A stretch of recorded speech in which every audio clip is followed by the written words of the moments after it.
Thank you.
ओम नमो ज्ञानेश्वरा ओम नमो ज्ञानेश्वरा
श्री संत तुकाराम महाराज यांचा 4 चरणाचा अभंग सेवेसाठी निवडलेला आहे.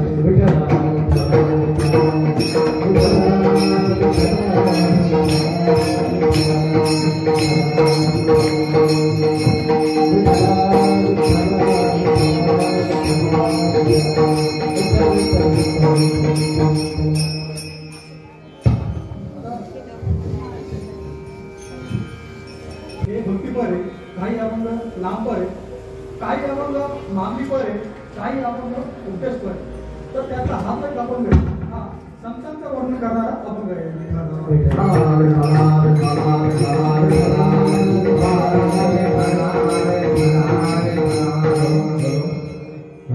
अभंगाचा प्रतिपाद्य विषय असा आहे, तुकाराम महाराज म्हणतात संत हे दानशूर आहे, संत सांगण्यासाठी ते आलेले आणि त्यांना जे दान द्यायचे त्याचे आनंद भांडार त्यांच्याकडे भरलेले.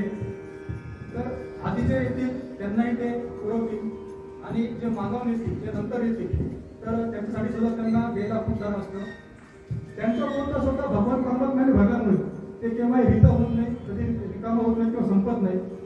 तर अशा सरळ असाचा अभंग सेवेसाठी निवडलेला आहे.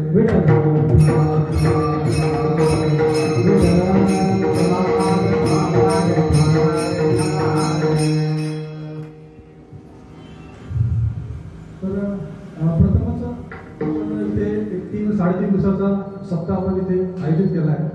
म्हणजे सर्व शिबिरच आपल्याला म्हणतो. तर आपल्यासाठी काही जे नवीन कीर्तनकार आहेत, ज्यांना म्हणजे कीर्तन करायची खूप इच्छा आहे, पण घराची परिस्थिती नसल्यामुळे किंवा घरची काही जबाबदारी असल्यामुळे काही मुलांना बाहेर म्हणजे आळंदीला वगैरे जाता येत नाही, आळंदीला जाऊन शिक्षण घेता येत नाही. तर अशा लोकांसाठी म्हणजे तिथं जो आमचा पांचाली ग्रुप आहे, त्या पांचाली ग्रुपचे जे हेड आहे म्हणजे आमचे पंतप्रधान, त्यांच्यामध्ये थोडी कल्पना आली की आपण काय करायचं की जे असे हुडकून मुले ज्यांना खरं शिकण्याची इच्छा आहे, ज्यांना खरं कीर्तनाची सेवा करण्याची इच्छा आहे, अशासाठी आपण काय केलं पाहिजे, एक व्यासपीठ उपलब्ध करून केलं पाहिजे.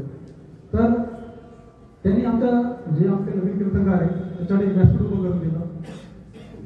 त्या ठिकाणी आम्ही 1-2 महिने सराव केला. आणि कसं आहे, जो कोणी म्हणजे कुस्ती खेळणार असतो तर कुस्ती खेळणार असं काही दिवस फक्त आकड्यातच कुस्ती खेळत असतो. मग तो किती परिपक्व झाला आहे हे जर कधी जाणीव करून घ्यायची असेल तर त्याला काय करावं लागतं, जे मोठे कार्यक्रम असतात, जे मोठे जत्रा वगैरे असतात त्या मोठमोठ्या ठिकाणी त्याला काय गरज नसतं, पुढच्यासाठी उतरायचं असतं. जेणेकरून हा किती परिपक्व झालाय त्याची काय होईल, त्याची पारख करता येईल. यासाठी आपण हा 7 दिवसाचा जो सप्ताह आहे आपण तो आयोजित केलेला आहे.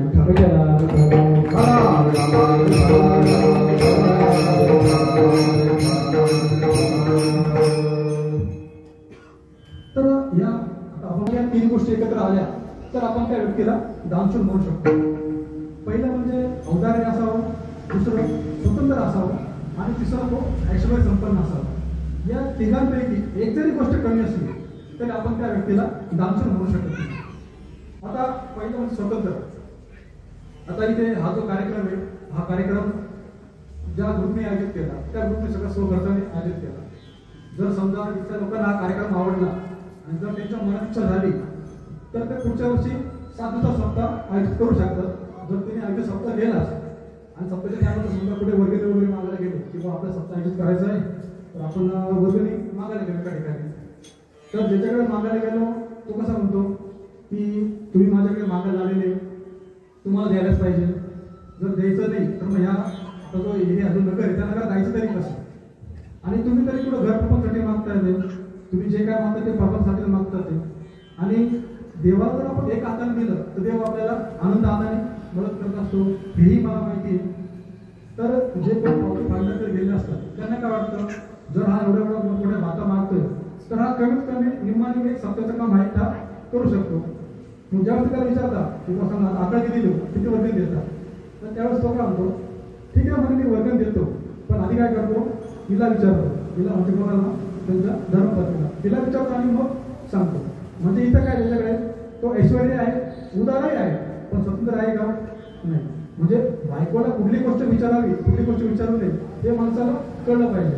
बायकोला काही विचारायचं नाही अशा मताचा मी नाही, पण काय विचारावं आणि त्यातून आपण काय घ्यावं हे आपलं आपण ठरवायचं असतं.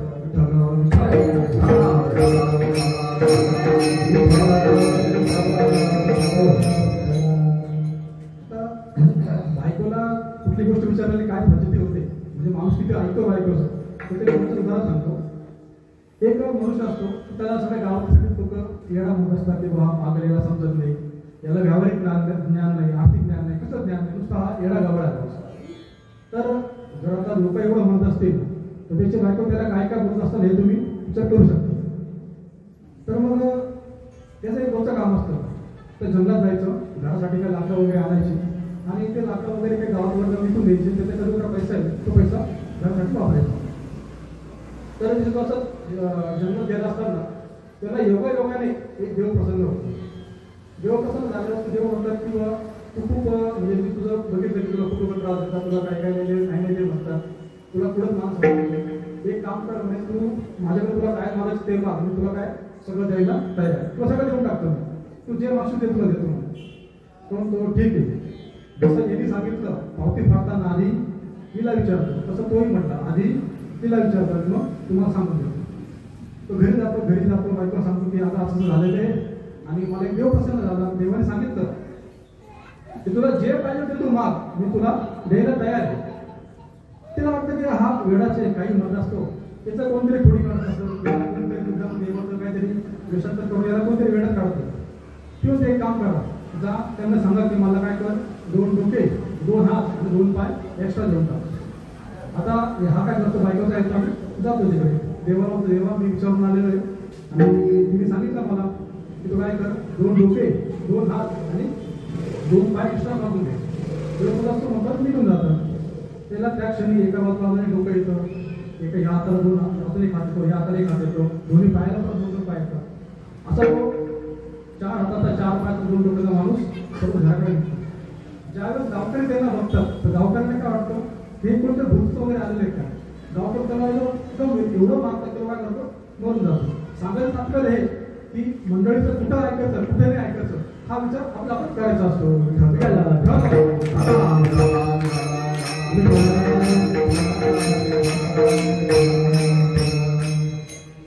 तर हे झालं स्वतंत्राचं. दुसरं आहे की माणूस स्वतंत्र आहे, उदारी आहे, पण जर ऐश्वर्य संपन्न जर नसला तर त्याचं उदाहरण सांगतो.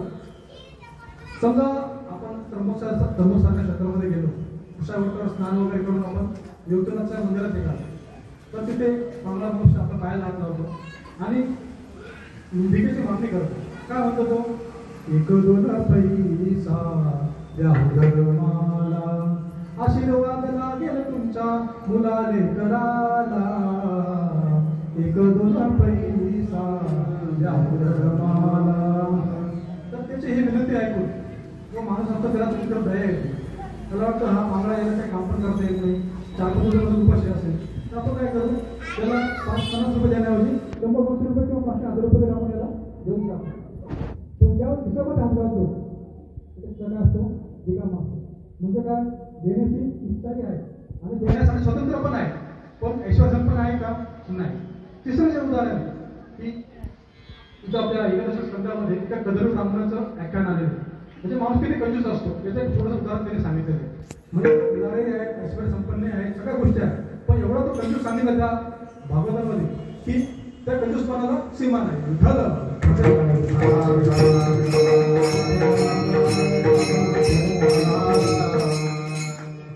तर मग ऐकणारे असं विचारतील की तुम्ही म्हणताय की बाबा संत हे दानशूर आहे, संत दान देतात आणि दान देण्यासाठी तुमच्या 3 गोष्टी सांगितल्या, एक ऐश्वर्य, दुसरं स्वतंत्र आणि तिसरं उदार. या 3 गोष्टी संतांकडे आहे का?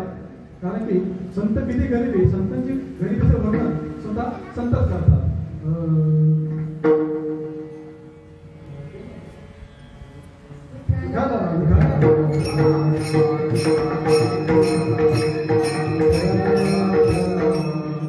आम्ही सदैव सोडके, आम्ही सदैव सोडके,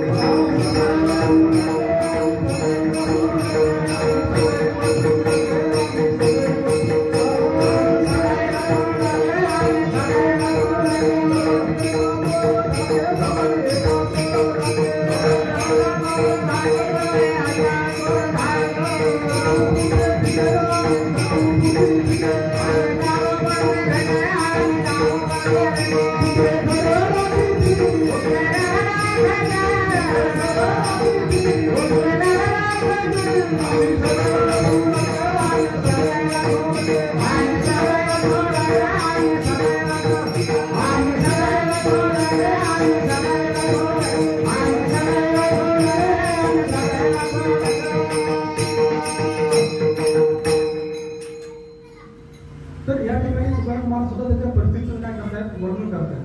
आम्ही एवढे सुटते एवढे गरीब आहे की ज्यावेळेस आम्ही भिक्षाटन करायला कुठे बाहेर जातो तर त्यावेळेस कुत्र्यांनी आमच्या घराचं रक्षण करावं, ही आमची काय परिस्थिती, एवढं आम्ही गरीब आहे. तर ऐकण्याच्या परिस्थितीचा संत एवढे गरीब आहे तो संत दानशूर कसे? आता शास्त्रात दानाचे खूप सारे प्रकार सांगितलेले, त्याचे प्रमुख 5 प्रकार तुम्हाला मी सांगतो. पहिलं आहे भूदान, दुसरं आहे गोदान, तिसरं आहे कांचनदान, चौथं आहे अन्नदान आणि सगळ्यात शेवटचं आहे विद्यादान. तर आता भूदान जे आहे तर भूदान कोणी केलं तर पुराणात एक कथा आहे, सगळ्यांना बळीराजाची कथा ज्ञात असेल. तर ज्यावेळेस बळीराजाने स्वर्ग मृत्यू पात्र आहे त्यांनी लोकांवरती काय केलं, आपलं आधिपत्य स्थापित केलं आणि आता इंद्राचाही तो इंद्रप्रस्थ काय करणार आहे, हिसकून घेणार होता. याची भीती काय वाटली, इंद्राला वाटली. तर त्यावेळेस इंद्र विष्णू भगवानाकडे गेले आणि विष्णू भगवानाला विनंती करू लागले की देवा तू काय करा, आम्हाला या संकटातून वाचव, जर बळीने आमचे राज्य घेतलं तर आम्ही काय करायचं. मग त्यावेळेस भगवंताने काय केलं, एक मग छोटासा लहान मुलाचा अवतार घेतला, वामन अवतार घेतला आणि बळीराजाचा जो यज्ञ चालू होता त्या यज्ञात गेले. तिथे गेल्यानंतर त्यांनी बळीराजाला सांगितलं की तुम्हाला काय कर, दान कर. मग ते ठीक दान करतो म्हणे. काय दान पाहिजे? मला काय नाही, मला फक्त 3 पग काय दे, भूमी दे, म्हणजे 3 पावलं भूमी दे. तर ज्यावेळेस या दोघांचं संभाषण चालू होतं त्यावेळेस त्यांचे जे गुरु शुक्राचार्य त्यांनी ते लागून बघितलं आणि शुक्राचार्य अंतर्ज्ञानी होते. त्यांनी अंतर्ज्ञानी बघितलं की हा लहान मुलगा हा दुसरा कोणी नसून कोण आहे, स्वतः पांडव परमात्मा स्वतः विष्णू भगवान इथे आलेला आहे, बळीराजाचं सगळं राज्य हिरवून घ्यायला आलेलं आहे. मग त्यावेळेस ते बळीराजा साईडला घेतात आणि बळीराजा सांगतात की देवा बघ बळीराजा, हा जो मुलगा तुझ्याकडे आलेला आहे ना, हा साधा सुद्धा मनुष्य कोणी नाही, तर हा कोण आहे, स्वतः विष्णू भगवान आहे. तेव्हा बळीराजा म्हणतो ते मी आजपर्यंत जो काही दान देण्याचा अभ्यास केलेला आहे, दान देण्याचा अभ्यास केला आणि स्वतः भगवान परमात्मा जे मी दान देण्याचा अभ्यास केला त्याची परीक्षा घ्यायला कोण आलेला, स्वतः भगवान परमात्मा आलेला आहे. म्हणजे विश्वाने त्याच्या पुढे हात पसरावे तो आज काय झालेला आहे, माझ्या पुढे हात पसरायला आलेला आहे. तेव्हा त्याच्यासोबत त्याला खूप समजून सुद्धा तो काय करतो त्यांच्या गुरूंचं ऐकत नाही. मग तिथे एका ठिकाणी महाराज म्हणतात न मानावे जैसे गुरुचे वचन जेणे नारायण अंतरे, म्हणजे तुमचं ऐकणार नाही. तुमच्या ऐकण्याने माझा काय देव कदाचित दूर जाऊ शकतो, तुम्ही ऐकणार नाही. दान देण्याचा अभ्यास केला, परीक्षा बी देणार आणि उत्तम मार्गाने पास होणार. मग ते जातात वामन भगवानकडे जातात आणि वामन भगवानला म्हणतात ठीक आहे मला तुम्हाला 3 गोष्टी मी देऊन टाकतो. त्यावेळेस भगवान ते विशाल रूप धारण करतात आणि 2 पावलामध्ये स्वर्ग मृत्यू पाताळ ह्या 2 गोष्टी सगळ्या 3 गोष्टी आटपून घेतात. आता शेवटचा काय करून ठेवायचा, तर ते बळीराजाला विचारतात. तर बळीराजा सांगतो की देवा गीतेमध्ये तूच एक सांगितलेलं आहे की हे जे डोकं आपलं जे शरीर आहे हे पण एक काय तीर्थ आहे, तीर्थक्षेत्र आहे. क्षेत्र म्हणजे काय जागा, म्हणजे ही पण काय जागा आहे. तू आतापर्यंत जे काय माझ्याकडे वैभव होतो तो वैभव तू देऊन टाकलं, पण हे जे देह हा जो शरीर आहे हे अजून बाकी. तू काय कर, तिसरा पाय माझ्या डोक्यावर ठेव आणि तुझी जी काय प्रतिज्ञा आहे ती पूर्ण करू दे. तर भगवान काय करतात, बळीराजाच्या डोक्यावर पाय ठेवताना बळीराजाला पाठवत घालतात.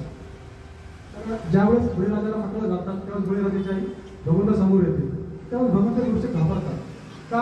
कारण की पतिव्रताची सत्ता देवावर असू शकते.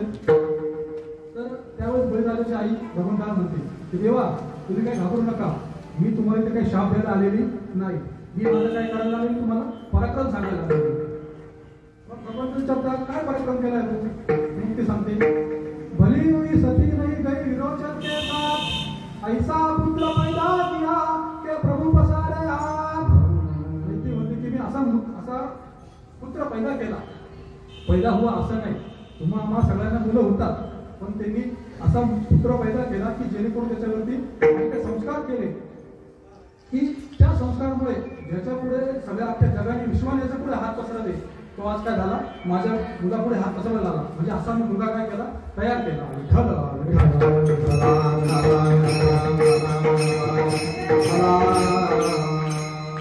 मग बळीराजाने जे दान दिलं ते कोणतं दान होतं? भूदान. दुसरं आहे गोदान. आता पुराणात एक नगरावचा राजा होता, त्यांनी काय केलं, गायांच्या शिंगामध्ये सगळं सोनं वगैरे भरून त्यांनी अखंड अनंत गायांचं काय केलं होतं, दान केलं होतं. तिसरी गोष्ट आहे कांचनदान. त्या कांचनदानाची कथा पण खूप मोठी आहे. थोडं तुम्हाला सांगतो की पैठण क्षेत्रात एक वरदंतू ऋषीकडे एक कौस नावाचा मुलगा काय करत असतो, विद्याभ्यास करत असतो. तर विद्याभ्यास पूर्ण झाल्यानंतर तो त्यांना विनंती करतो की तुम्ही मला आज जे काय आतापर्यंत ज्ञान दिलं त्या ज्ञानाचा काहीतरी मोबदला माझ्याकडून घ्या. मग त्यावेळेस ते म्हणते एक काम कर, तुम्ही 14 विद्या शिकला ना तर एका विद्याला 1 कोटी अशा 14 कोटी तुम्हाला काय कर सुवर्ण मुद्रा आणून देईल. पण ठीक आहे चालेल, मी सुवर्ण मुद्रा आणून देतो. तर त्या काळी तो जे काही दाते असतात दान देणार जी लिस्ट बनवतो त्याच्यामध्ये भगवान रामप्रभूंचे पूर्वज अज राजा हे सोनदान देण्यात प्रवीण होते. तर त्यावेळेस तो कंस जो असतो तो त्या अज राजाकडे जातो, त्यांना दान मागतो. त्यावेळेस ते म्हणतात की मी यज्ञाचे विश्वजित नावाचा यज्ञ केला होता, त्या यज्ञात मी काय केलं, एक सोन्याचं रथ भरून लोकांना काय केलं, दान केलं. म्हणजे आजच्या कंडिशनमध्ये माझ्याकडे काय सगळं 0 बजेट आहे, माझ्याकडे आता कुठलाही पैसा अडकत काही शिल्लक नाही, दान देऊ शकत नाही. म्हणजे तुम्हाला सांगायचं आता एवढंच की त्यांनी जे दान दिलं ते दान काय होतं, सोन्याचं दान होतं. आता हे झालं एक जुना पूर्वीची गोष्ट. आता आपल्या कलियुगामध्ये एक असे राजे होते, त्या राजाचं नाव म्हणजे छत्रपती शिवाजी महाराज. ज्यावेळेस छत्रपती शिवाजी महाराजांचा राज्याभिषेक झाला तर त्यावेळेस त्यांना असं ब्राह्मणाने सुचवलं की तुम्ही पण काय करा, सोन्याचं दान करा.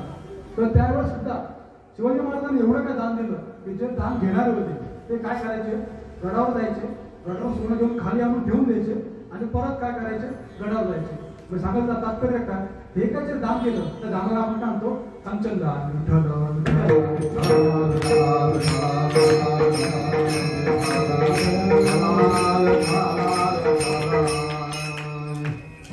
ते झालं 3 दानाचे प्रकार.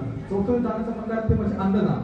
आता अन्नदान कोणी केलं, तर ज्यावेळेस पांडवांना वनवासाला पाठवलं होतं तर त्यावेळेस पांडवांचा यज्ञ केला. त्या यज्ञात जे काही अन्नदान झालं आनंदपटीचं अन्नदान, जेवढे लोक आले त्यांना सकाळ संध्याकाळपर्यंत अमाप जेवण जे पाहिजे ते सगळं जेवण दिलं. त्याचं जे काय झालं ना त्याला आपण काय म्हणतो, अन्नदान. आता अन्नदान सुद्धा काय सांगितलं शास्त्रामध्ये, खूप श्रेष्ठ दान सांगितलंय.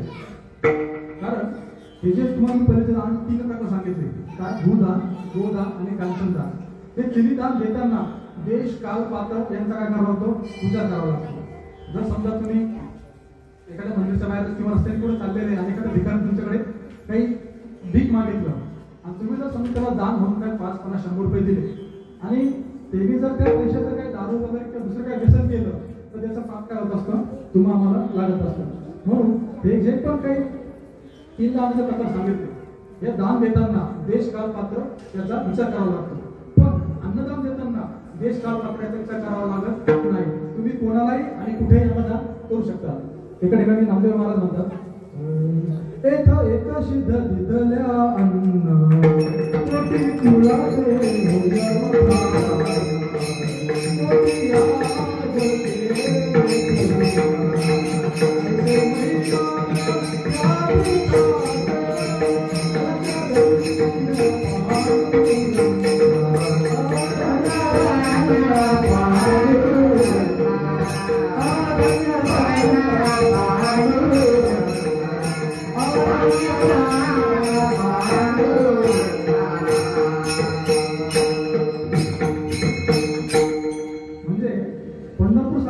क्षेत्रामध्ये तुम्ही हाताचं एक सिद्ध दान केलं तर तुम्हाला काय होतं कोटी कुळाचं काय होतं पुण्य भेटतं. पण शास्त्रात हे अन्नदानात सुद्धा एक काही कंडिशन मांडलेली. अन्नदान कोणाला करावं ज्याला खरंच तुमच्या अन्नाची गरज आहे त्याला अन्नदान करावं. जो आधीच खाऊन खूप त्याचं पोट भरलेलं आहे त्याला जर तुम्ही अन्नदान केलं तर ते अन्नदान लागू पडत नाही. शास्त्रात पण सांगतात की जर तुम्ही जो ऑलरेडी खाऊन अजीर्ण झालेला आहे त्याला जर तुम्ही जास्त परत जेव घातलं तर ते काम त्यासाठी ते विष ठरत असतं.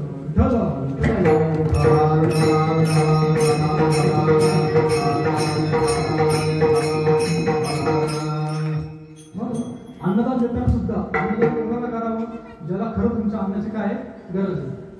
तर आता इथे ऐकण्याचा विचार करतो की तुम्ही तर आधी सांगितलं की संतांची परिस्थिती कशी आहे. ज्यावेळेस भिक्षा करायला बाहेर जातात त्यावेळेस कुठं त्यांचं घरचं रक्षण करतात. तर मग हे जे संत आहे हे चारी दानाचे प्रकार आहे हे चारी पण देता का म्हणजे त्यांच्याकडे अन्नदान देता का ते परत विद्यादान देता का ते अन्नदान देता का कांचनदान देता का भूदान देता का गोदान देता का. कारण की हे चारी गोष्टी देण्यासाठी तुम्ही काय पाहिजे तुमची परिस्थिती जेमतेम तरी पाहिजे. पण संतांची परिस्थिती कशी आहे का नाही. मग संत कुठला दान देतात तर तो दानाचा 5चा प्रकार सांगितला होता. कुठला पहिला का सांगितला होता अन्नदान. दुसरा पहिला का सांगितला होता भूदान गोदान कांचनदान अन्नदान आणि सगळ्या शेवटी काय सांगितलं होतं विद्यादान. म्हणजे संत काय करतात संत विद्येचं दान करतात आणि शास्त्रामध्ये विद्यादानाला सगळ्यात श्रेष्ठ का सांगितले दान सांगितले. तसं अन्नदान हे भूदान गोदान आणि कांचनदान यापेक्षाही श्रेष्ठ आहे. पण विद्यादान जे आहे विद्यादान काय या चारीपेक्षा काय श्रेष्ठ आहे. का बरं श्रेष्ठ आहे थोडं सांगतो भजन करा.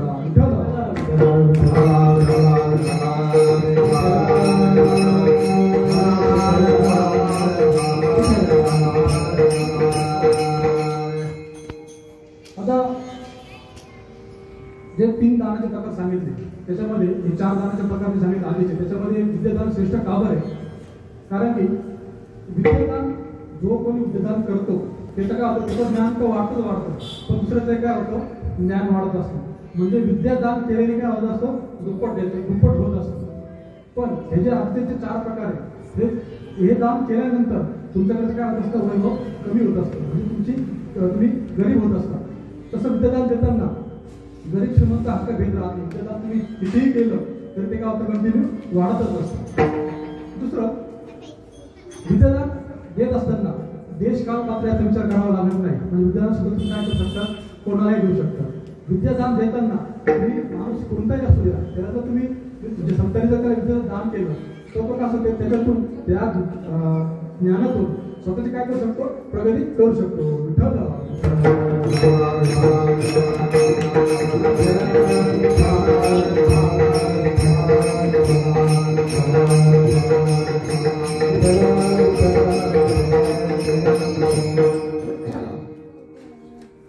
तर मग संत काय करतात संत हे विद्यादानाचं काम करतात. संत फक्त विद्यादान करतात का तर नाही. संत काय करतात संत हे भक्ती मुक्ती आणि नामाचं काय करत असतात दान करत असतात. आता जसं कांचनदान देण्यासाठी तुमच्याकडे काय पाहिजे संपत्ती पाहिजे ऐश्वर्य पाहिजे किंवा सुवर्ण तुमच्याकडे पाहिजे. गोदान करताना तुमच्याकडे गायी पाहिजे, अन्नदान करताना तुमच्याकडे अन्न पाहिजे. तसं विद्यादान करताना सुद्धा तुमच्याकडे काय पाहिजे, तेवढी विद्या पाहिजे. आणि ज्या वेळेस जे कोणी संत तुम्हाला विद्येचं दान करतात, विद्यादानाने काय होतं, अन्नदानाने काय होत असतं, अन्नदानाने तुम्हाला क्षणाची प्राप्ती होत असते. म्हणजे तुम्ही जर आज जेवण केलं तर तुम्ही परत जेवायला मागशालच, 100% मागणार. काय, कारण आज तुम्ही पोट भरलं, उद्या तुम्हाला परत भूक लागणार आहे. पण विद्यादानाचं असं नाही. विद्यादानाचा एकदा माणूस तृप्त झाला, म्हणजे विद्यादानाचं जर विद्येने त्याला जर खरं ज्ञान कळालं तर त्याला परत कुठली भूक राहत नाही. परत आज समजा एखाद्या पंक्तीमध्ये एखाद्या माणसाला तर एखाद्या खूप आग्रह केला की तुम्ही काय करा, एखादी पुरी घ्या, गुलाबजामुन घ्या, मासुरी घ्या, आपल्याला पण आग्रह केला तर तो एका लिमिटपर्यंत खातो. पण नंतर काय म्हणतो ते नाही, आता जर तुम्ही मला वाढलं तर मी काय करत, हे ठेवून दे. म्हणजे ठेवून दे म्हणजे अशी ठेवून दे नाही, जे तुम्ही ठेवलेलं आहे ते आता तसं ठेवून दे आणि काय करत पुढे ते अन्न तसं ठेवून दे. पण विद्यादान तुम्हाला जेवढेही दिलं तरी तुमचं ज्ञान काय होत राहणार आहे, वाढत राहणार आहे. बाकीचं धन समजताना तुम्हाला त्रास आहे, ते विद्यादान समजताना त्रास आहे का नाही. आपले सचिन महाराज यांना पकड चांगला वाजत येतो, 1000 बोल आहे, हे 1000 बोल डोक्यात घेऊन फिरतात का नाही, ते बोलतो डोक्यात आहे, ते ज्ञान त्यांना भेटलेलं आहे. पण त्यांना जो जेव्हा बोल पाहिजे तेव्हा ते काय करू शकतात, वाजू शकतात. आमचे काय ना चालते त्यांच्याकडे खूप सारे राग आहे, पण त्या रागाचे कपडे घेऊन फिरतात का नाही. हे पण कोणतं झालं, त्यांच्या गुरुने त्यांना दिलेलं काय विद्यादान आहे. आता कांचनदान जर समजा तुमच्याकडे सोनं असलं आणि ते बहुतेक महिला बसलेलं आहे, आल्या सगळ्यांच्या कानात मला काय दिसतंय, सोनं दिसतंय, गळ्यात सोनं दिसतंय, म्हणजे तुम्ही काय केलेलं आहे, सोनं इथे घेऊन आलेले. तसं याच्यामध्ये खूप लोक ज्ञानी असतील पण हे कोणाला दिसतं का नाही, कोणाला समजेल का नाही. ज्ञान कधी समजेल, ज्यावेळेस त्या माणसाची परीक्षा होईल किंवा ज्या एखाद्या कंडिशनला तो माणूस त्याचं ज्ञान दाखवेल तेव्हा आपण काय म्हणू शकतो की हा काय ज्ञानी माणूस आपल्याला म्हणू शकतो.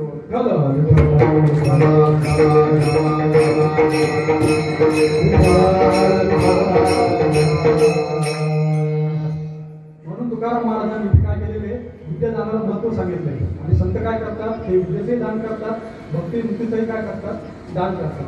पण का हो, दान देण्यासाठी त्यांच्याकडे या गोष्टी आहेत का, संतांकडे दान देण्यासाठी भक्तिमुक्ती आहेत का. तर एका ठिकाणी महाराज सुद्धा सांगतात की काय, भक्ती मुक्ती ह्या काय संत करण्याच्या कोण आहे, दासी सांगितलेल्या एका ठिकाणी. तर दास म्हणजे काय, जो कोणी आपला हे असतो नसताना नोकर असतो, नोकराचं काय असतं, नोकराला तुम्ही जे काम सांगाल ते त्याला करणं. तुम्ही म्हटले नाही चप्पल पुसून देत, त्याला ते पुसून देणे, मला जेवण बनवून देणे, मला आतून टाकून देत, ते सगळं त्याला करणे. जर भक्ती आणि मुक्ती हे संतांच्या दासी आहे तर त्यांना 100% ते देण्याचं स्वतंत्र आहे आणि ते काय करू शकतात, ते देऊ शकतात.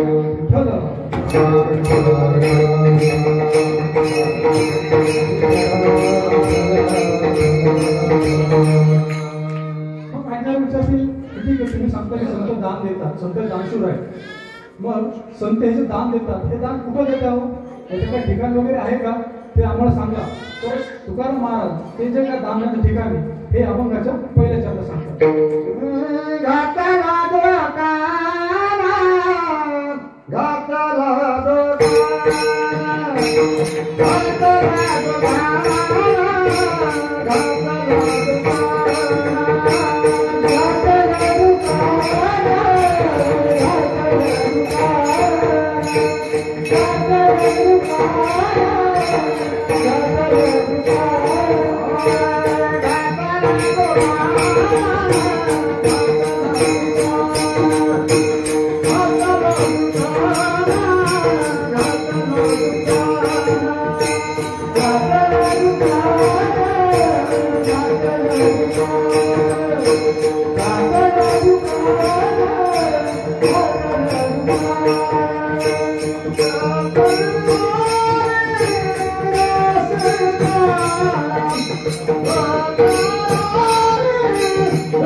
केलेलं आहे, दुकान मांडलेलं आहे. म्हणजे तिथे एक बोर्ड लावलेला आहे की तुम्ही या ठिकाणी या, तुम्हाला भक्तीचं मुक्तीचं मोक्षाचं काय भेटेल, तुम्हाला दान भेटेल.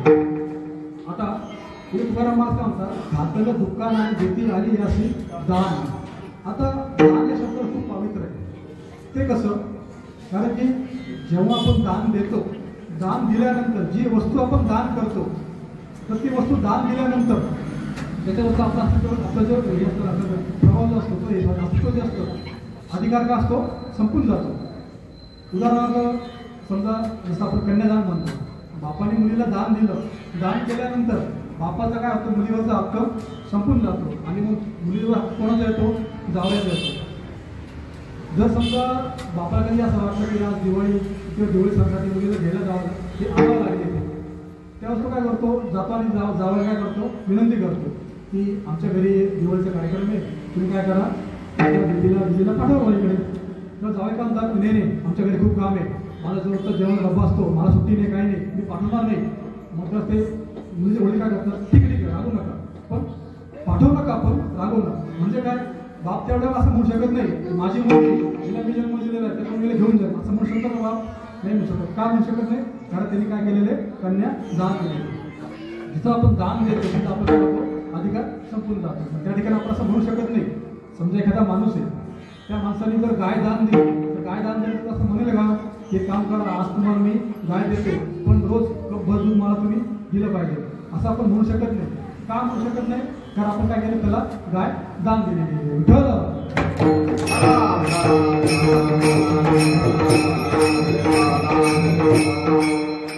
म्हणून संत पण आपल्याला काय करतात, विद्येचं मोक्षाचं मुक्तीचं काय करत असतात, दान देत असतात.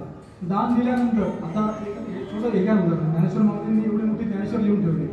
कधी कोणाला म्हटलं का, मी तुमच्यासाठी सगळं जे काही लहान वर्गाचे जे काही माणसं आहेत, सगळ्यासाठी काय केलं, ज्ञानेश्वरी लिहून ठेवलेली. जे सर्वसामान्य लोक आहेत की ज्यांना परमार्थ करायला जास्त वेळ नाही, त्यांच्यासाठी मी काय केलेलं आहे, हरिपाठ लिहून ठेवलेला आहे. तर मी या गोष्टी तुम्हाला देतोय, पण याच्यात तुम्ही काय करायच्याबद्दल मला काहीतरी सोनं नाणं काहीतरी मस्त बघायला गाडी काही म्हटले का, नाही. कारण का, त्यांनी सगळं विद्येचं दान आपल्यासाठी काय केलेले ते देऊन ठेवलेले आहे.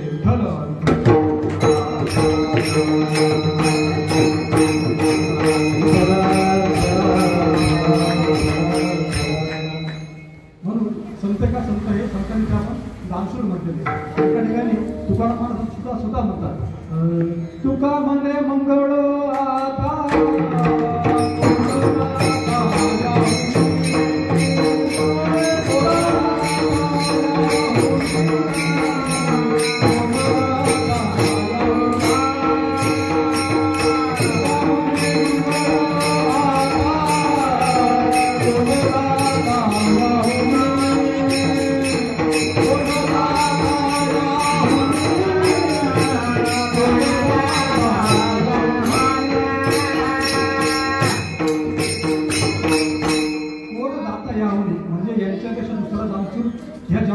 कोणीच नाही.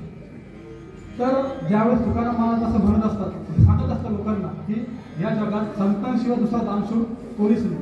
तर त्यावेळेस एका वेळेस काय होतं, भगवान परमात्मा आणि नामदेव राया यांचं संभाषण.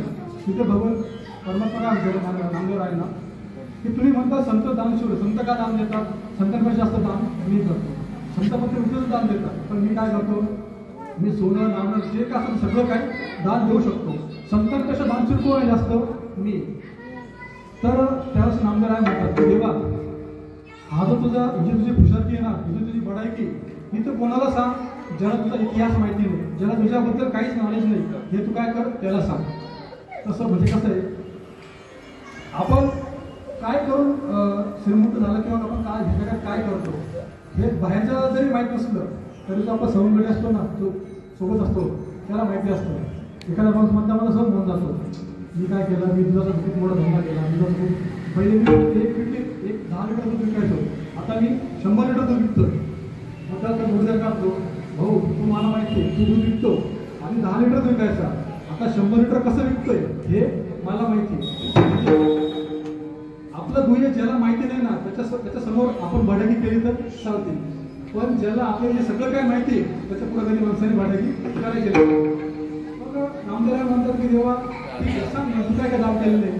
मग ते भगवंतर आधीच सांगायला लागतात.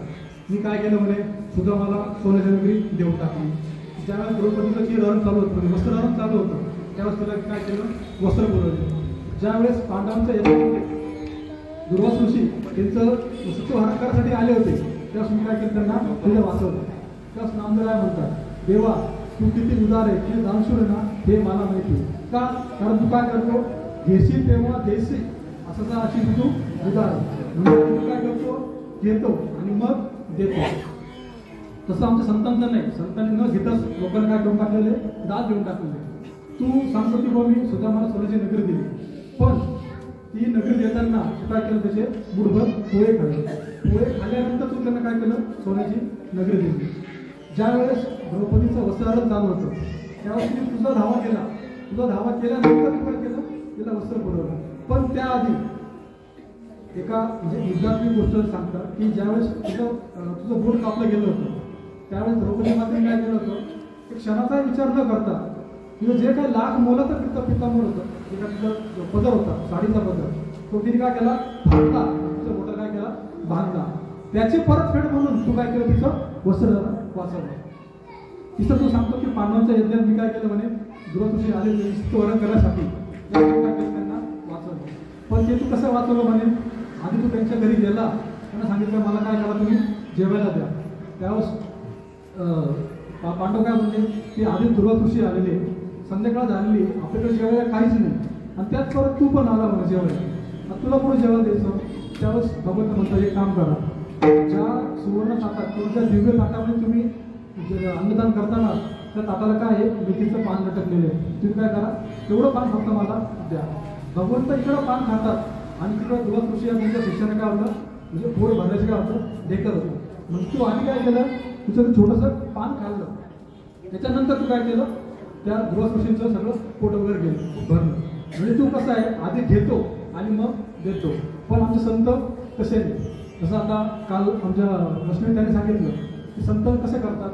एक वाल्यकोळीचं उदाहरण तिने सांगितलं की वाल्यकोळी संतांना त्रास दिला, त्यांना मानासाठी गेला होता, पण त्यांनी काय केलं, त्याला विद्येचं दान केलं, त्याला नामदान केलं, आणि वाल्याचं त्यांनी काय करून ठेवला, वाल्यकोळी करून ठेवला. विठ्ठल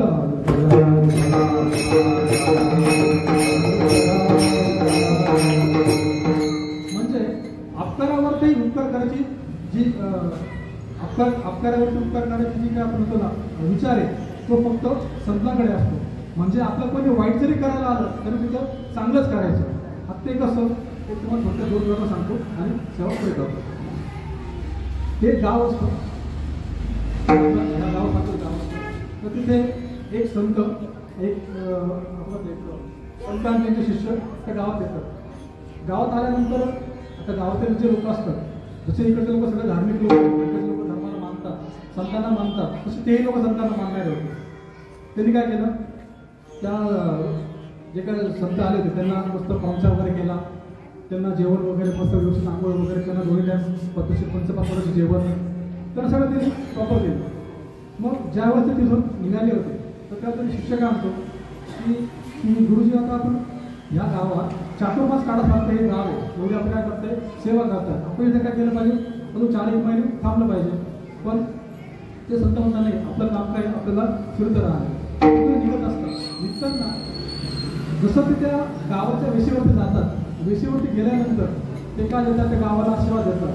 काय आशीर्वाद देतात, या गावाचं वाटोळं.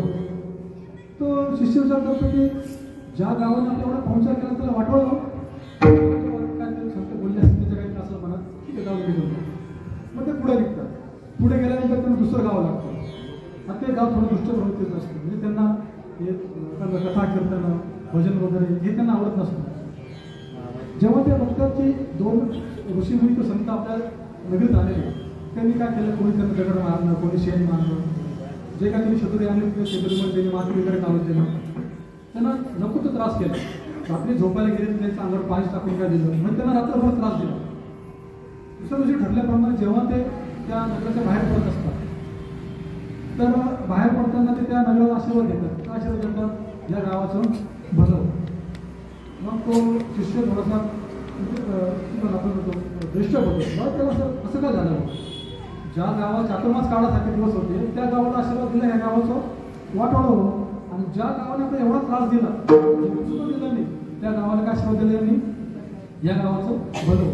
तर असं का बरं? म्हणून त्यांना त्याच्या गुरुने विचारलं की तुम्ही असं का केलं सांगा म्हणा मला. मग तेव्हा ते गुरु खूप छान उत्तर देतात, सगळ्यांनी ऐका. ते गुरुजी गाव त्याचे गुरु काय म्हणतात की ज्या गावाने आपला खूप पाहुणचार केला, जर त्या गावाला मी भलं हो असा आशीर्वाद दिला असता तर त्या गावातले लोक कधी बाहेर पडले नसते. म्हणजे त्यांना जे काही प्रपंचासाठी जे काय अडीअडचणी किंवा जे काही नीड ज्या गरज आहे ते पूर्ण झाले असतं. मी त्यांना आशीर्वाद काय दिला, ह्या गावाचं वाटोळं.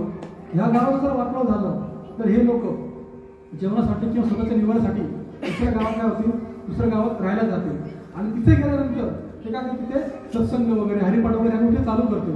म्हणून त्यांना मी काय केला, आशीर्वाद दिला ह्या गावाचं वाटोळं, ह्या गावाचं भलं. आणि ज्या गावाला वाटोळं असा आशीर्वाद दिला तो त्याला का दिला, कारण त्या गावात जेवढे पण लोक आहेत ते कसे सगळे वाईट प्रवृत्तीचे. जर ते लोक बाहेर गेले तर जिकडं काय सत्संग वगैरे चालली हे काय करतील, ते लोक बंद पाडतील. म्हणून त्याने मी काय आशीर्वाद दिला, ह्या गावाचं भलं हो. आणि जे गाव चांगलं आहे त्याला काय आशीर्वाद दिला, ह्या गावाचं वाटोळं हो. आता तुम्ही सांगा संतांनी आपल्याला काय आशीर्वाद दिला पाहिजे, मग वाटोळं हो असा आशीर्वाद दिला पाहिजे का भलं हो की चांगलं हो असा आशीर्वाद दिला पाहिजे? याचं सगळं जर घरी गेल्यावर करा विठ्ठल.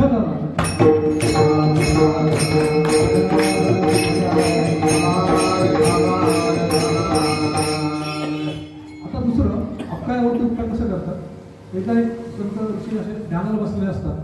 म्हणजे कथा गोष्ट सगळ्यांनी ऐकलेली असते. तर एक उंदीर माऊलीच्या पायाची दुखणं करत असतो.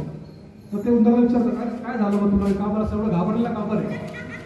मग तेव्हा तो उंदीर म्हणतो की माझ्या मागे काय डोका लागलेलं आहे, मांजर लागलेली आहे म्हणून मी घाबरतो. अरे भाई एवढंच ना फक्त, त्याला आशीर्वाद देतात आणि उंदराचं काय करतात, बोकोबा करतात. मग बोकोबा त्यांच्या जे काय आश्रम असतो आश्रमाच्या बाहेर पडतो. आश्रमाच्या बाहेर पडल्यानंतर 2 दिवसांनी परत तो जो बोका असतो तो त्या ऋषीकडे जातो आणि परत ऋषीला परत विचारतो की आता का घाबरलाय तू? म्हणतो आता माझ्या मागे कोण लागलाय, कुत्रा लागलेला आहे. अच्छा कुत्रा लागलाय का? मग ते त्याला परत आशीर्वाद देतात आणि बोकोबाचं काय करतात, परत कुत्रा करतात. तो कुत्रा परत आश्रमाच्या बाहेर जातो. 2 दिवसांनी परत त्यांच्याकडे येतो. तर ते परत विचारतो एवढं घाबरला काय आता तर आधी तो उंदीर होता, उंदराचा बोकोबा केला, बोकोबाचा परत तुला कुत्रा केला, आता काय घाबरायचं, काय गरज आहे? त्यावेळेस ते म्हणतात की माझ्या मागे आता कोण लागला, म्हणे वाघ लागलाय.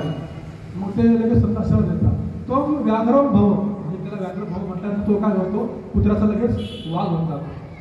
आता वाघ झाला, वाघाला कोणाची घाबरायची गरज आहे का? लोक वाघाला घाबरतात, वाघ कोणाला घाबरतो का? नाही. तो वाघ निवांत निघाला मस्त त्या आश्रमाच्या बाहेर. पण गेल्यानंतर त्याच्या मनात विचार आला की आधी आपण उंदीर होतो, उंदराचा बोकोबा झालो, बोकोबाचा कुत्रा झालो, कुत्र्याचा कोण झालो, वाघ झालो. ज्यांनी मला उंदरापासून वाघापर्यंत नेऊन सोडलं, जर त्यांच्या परत मनात आलं आणि त्यांनी जर मला उंदीर गेलं तर ही म्हणते त्याच्या मनात भीती होती.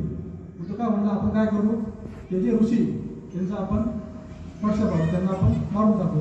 ते मेले म्हणजे मला परत वाघाचं कोणी उंदीर करणार नाही. पण ते सुद्धा ऋषी जो ज्ञानी होते त्यांनी त्याला ओळखलं, तू इथं का बरं आला, मी तुला ओळखलं नव्हतं, त्या कुठल्या विचाराने आलेलं. त्याला पण आशीर्वाद देतात आणि ते उंदीर त्या वाघाचा पण काय करतात, उंदीर टाकतात. मग संत काय करतात, जे त्यांचा अपकार करतात त्यांचं संत काय करतात, उपकार करायचं काम करतात.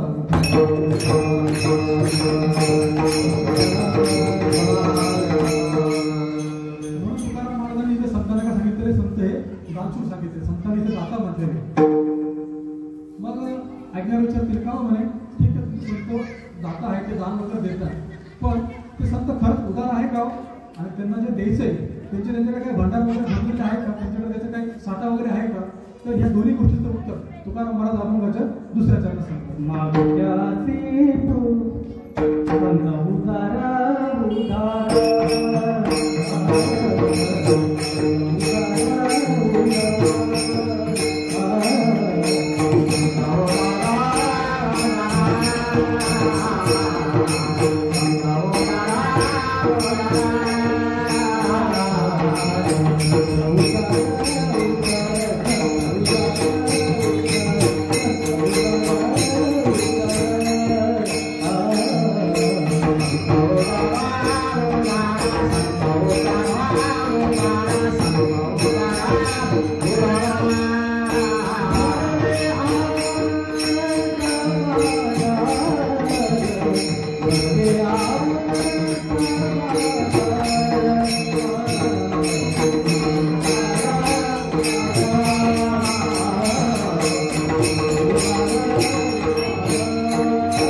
सांगितलं का तुकाराम महाराज तुम्ही सांगता तुम्ही संकट काय फक्त उदार आहे सत्य.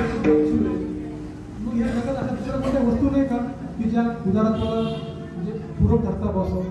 मग तुकाराम महाराज त्यांना खूप छान उत्तर देतात की ह्या जगात अशा खूप साऱ्या गोष्टी आहेत ज्या उदार आहेत पण संतांच्या उपमेला काय त्या गोष्टी कमी.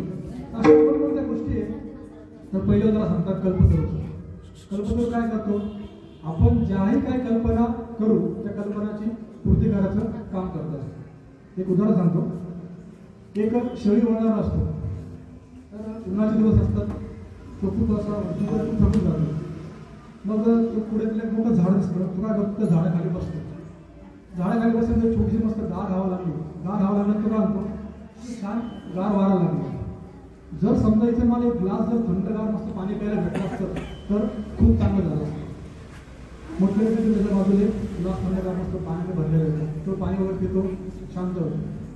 आता पाणी पिल्यानंतर त्याला भूक लागते.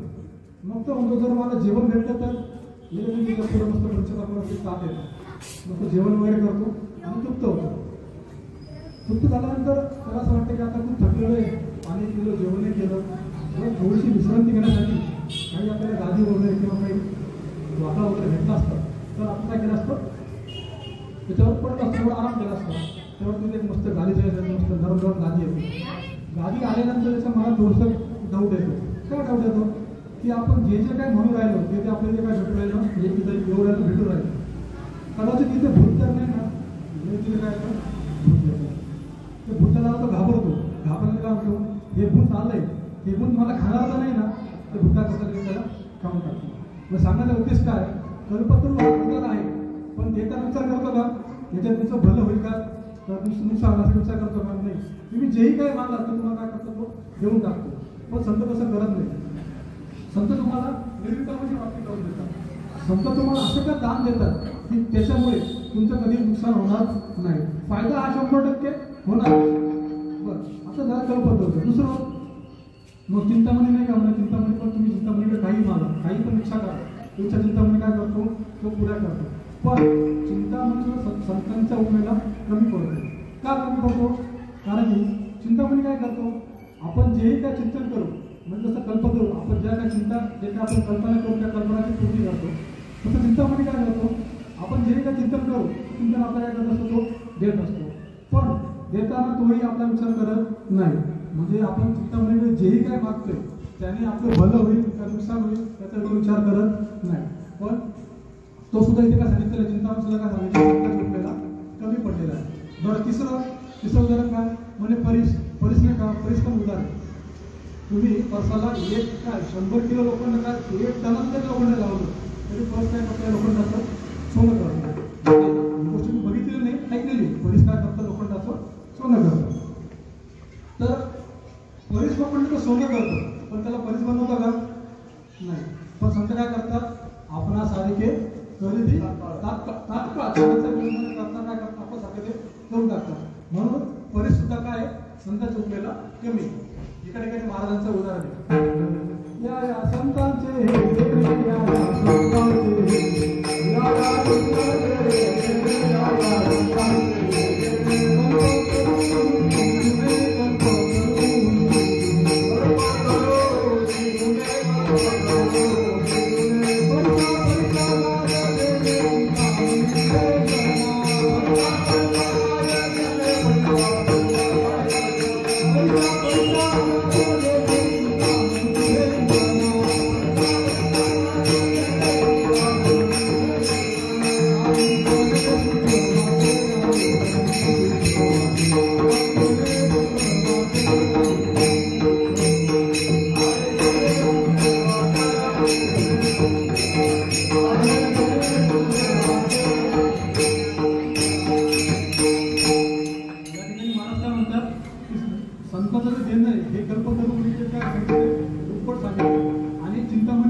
कमी पडतो.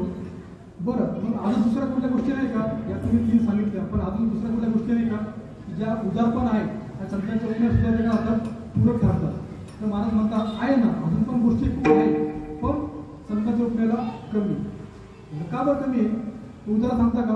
पहिलं तर सांगता की पावसाचं पाऊस काय करतो, पाऊस जर पडायला लागला तर तो सगळीकडे पडतो.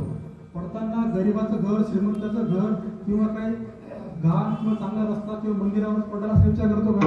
नाही. पडताना सगळीकडे पडतो आणि साठाच पडतो. कधी कधी इतका पडतो की अख्खं गावचं गाव काय होऊन जातं, वाहून जातं. पण तो सुद्धा संतांच्या उठण्याला कमी आहे. कारण का कमी आहे? पाऊस हा कधी असतो, फक्त पावसाळ्यात असतो. सध्या आता हिवाळा पण पडायला लागला, भाग वेगळा, पण त्याचा हक्का ऋतू कोणता आहे? फक्त पावसाळा. पावसात पण 4 महिने पाऊस पडतो का? नाही. फक्त संत तसं नाही. संतांकडे तुम्ही कधी पण जा, कुठल्याही ऋतूत जा, कुठल्याही काळात जा, कुठल्याही महिन्यात जा, संत तुम्हाला नेहमी दान करण्यासाठी काय तिथे नेहमी बसलेलेच असतात.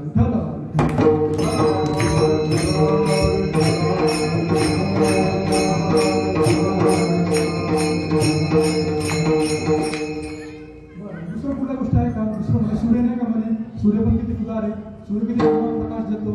प्रकाश देताना थोडी तसा विचार करत नाही की गरिबाच्या घराला प्रकाश द्यायचा नाही, फक्त श्रीमंताच्या घराला प्रकाश द्यायचा असं कधी म्हणतो का सूर्य? नाही. बरं, आपल्याला प्रकाश देताना तो कधी म्हणतो का तुम्ही माझी एवढी लाईट वापरली, एवढा प्रकाश वापरला, एवढं मला तुम्ही वीज बिल द्या, असं कधी म्हणतो का? नाही. पण तो सुद्धा संतांच्या उपयोगाला कमी पडतो. कारण का? तो असते एकीदा, म्हणजे त्याला काय, सूर्याला काय असतंय. आता सूर्य बघायचा म्हणतात, दिसेल का आपल्याला? नाही. पण ह्या वेळेला संतांना बघायचं म्हटलं तर इकडं बघितलं तुम्हाला काही संत भेटतील, तिकडं बघितलं तरी संत भेटतील, आणि समोर बघितलं तरी संत भेटतील.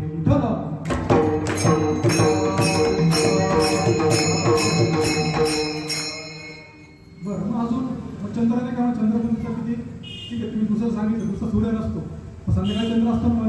हो, चंद्र तर असतो, पण चंद्र सुद्धा काय संतांच्या उपयोगाला कमी. कारण का? चंद्र कसा असतो, चंद्र अमावस्याला पूर्ण असतो आणि पौर्णिमेला का असतो, तो पूर्ण निघून जातो.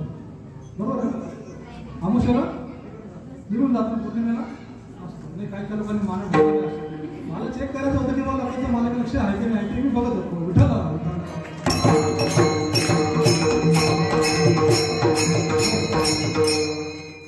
म्हणजे चेक करावं लागतं बॉस. प्रत्येक वेळेस माईक चेक करावं लागतं, माईकचा आवाज येतो पण येतो, तसं सर्वात लक्ष आहे की नाही ते चेक करत होतो. काही अशाच्या मान ढोलवल्या म्हणजे समजून गेलं मला काय समजायचं. उठाला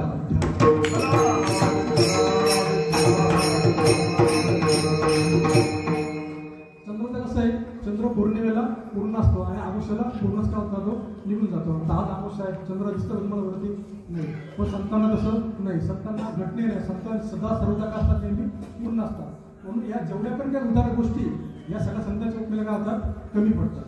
मग तुम्हाला मला म्हणतात असे संत आमचे काय उदार आहे, आणि ते काय करतात, जे लोक त्यांच्याकडे दान मागायला येतात त्यांना ते काय करत असतात, दान देत असतात. आणि त्यांचे आणि जे काय दान देतात त्यांचं संतांकडे असतो आनंदाने भांडार भरलेले असतात.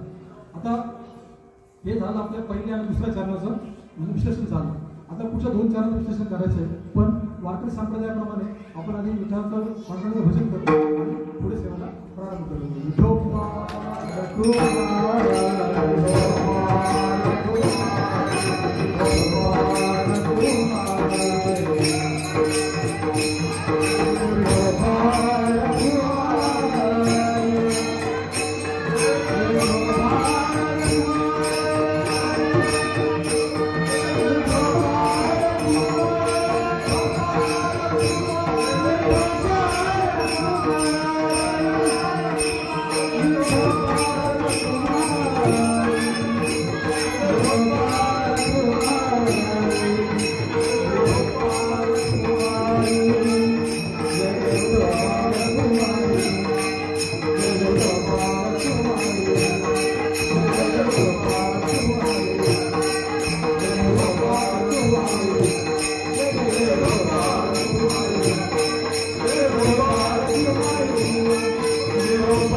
तर तुकाराम महाराजांनी सांगितलं की आमचे संत काय उदार आहे, त्यांनी काय केलेले दान देण्यासाठी त्यांनी दुकान मांडलेले.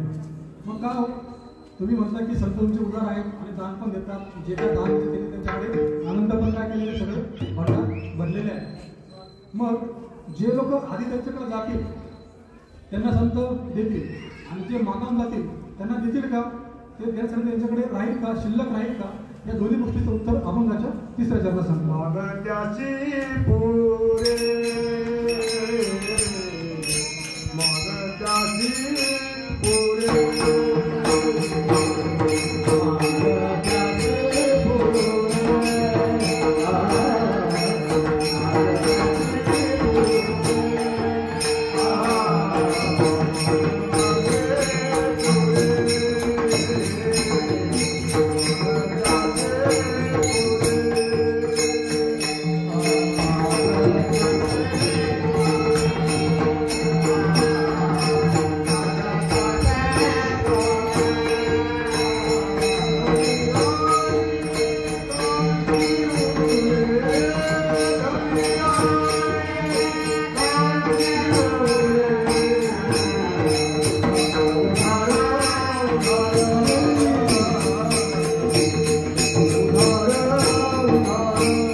जे संतांकडे आधी जातील त्यांची संत काय करतील, इच्छा पूर्ण करतील, त्यांच्या मागण्या संत काय करतील, पूर्ण करतील. आता इथे तुकाराम महाराज म्हणतात की बा मागं त्यास पुढे आणि धनी. धनी म्हणजे काय, आता धनी म्हणजे तर श्रीमंत असा अर्थ नाही. धनी म्हणजे काय, इच्छा. म्हणजे मागणाऱ्याची जी पण काही इच्छा असेल संत ते काय करतील, पूर्ण करतील. पण आता इथे ज्यावेळेस तुकाराम महाराज हे सांगत असतात तर सांगत असताना ऐकणाऱ्यांचं पण ते का थोडंसं चातुर्य पाहिजे येते. का पाहिजे, कारण की ज्या श्रोता ही गोष्ट अशी काही गोष्ट सांगत असतो, सांगत असताना जे श्रोते पण कसे पाहिजे, व्याघ्रमुखी श्रोते पाहिजे. जे श्वानमुखी श्रोते नको. शास्त्र दोन प्रकार सांगितले श्रोत्यांचे. एक प्रकार आहे श्वानमुखी, दुसरा आहे व्याघ्रमुखी. श्वान म्हणजे काय, कुत्रा. व्याघ्र म्हणजे काय, वाघ. जर समजा आपण कुत्र्याला कधी काय हाडक वगैरे मारून फेकलं तर कुत्र काय करत, हाडकाला धरलं का जेणे मारा त्याला धरत, हाडकाच्या मागे पडत. तेच मला मारून बघा बरं. मी नाही मारून पाहिलं, तुम्ही प्रयत्न करू नका बरं का. नाही तर तुम्ही मशाल महाराज बोलले आणि जाऊन त्याला वागायला मारला, वागाने पुस्तक बोलत नाही. उठा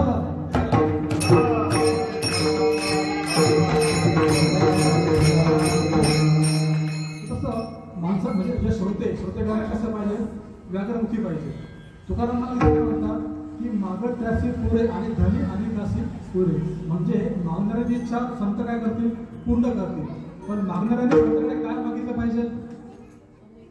जसं समजा एक राजाची स्वारी चाललेली, स्वारी चालू असताना एका माणसाने राजाला मस्त त्रिवार हाताचा काय केला, मुजरा केला. मुजरा केल्यानंतर राजाला आवडला, राजा त्याचा प्रसन्न झाला. राजा त्याला काय म्हणला, मी तुझ्यावरती प्रसन्न झालोय, तुला काय वाटेल ते माग, सोनं नाणं बैलगाडी काय गाडी घोडा बंगला जे लागत तर तुला मी द्यायला तयार आहे. तो का म्हटला, नाही ठीक आहे म्हणते, बैलगाडी घोडा वगैरे जाऊ द्या, सध्या चुना संपला नाही, मला काय करा चुना द्या. म्हणजे राजा प्रसन्न झाला. राजाला काय म्हटलं त्यांनी, असे संत तुम्हाला दान देण्यासाठी इथे आलेले. पण आपलं जे जे सर्वसामान्य लोक असतं, सर्वसामान्य लोकांचं मागणं काय असतं, वाढावे संतान गृही व्हावे धन जाणवे. ही काय असतं, सर्वसामान्यांची काय असते व्याख्या असते. फक्त माझे संतान वाढले पाहिजे, घर प्रपंच वाढला पाहिजे, माझी जमीन जुमला एका घराचं बंगला झाला पाहिजे, 2 व्हीलरची 4 व्हीलर झाली पाहिजे, असं प्रत्येकाला वाटत असतं. पण संतांकडे तुम्ही काय ह्या गोष्टीची मागणी करू नका. संतांकडे मागणी करण्यासाठी सुद्धा तुम्हाला सांगितलं श्रोता कसा पाहिजे, हा लागणमुखी पाहिजे. श्रोत्याला एक म्हणजे जे कोणी ज्यांना भक्तीचं मुक्तीचं दान पाहिजे त्यांच्या डोक्यात एक नेहमी विचार असला पाहिजे. विचार असला पाहिजे. ज्ञानेश्वर एका ठिकाणी म्हणतात, मी कोण ऐसा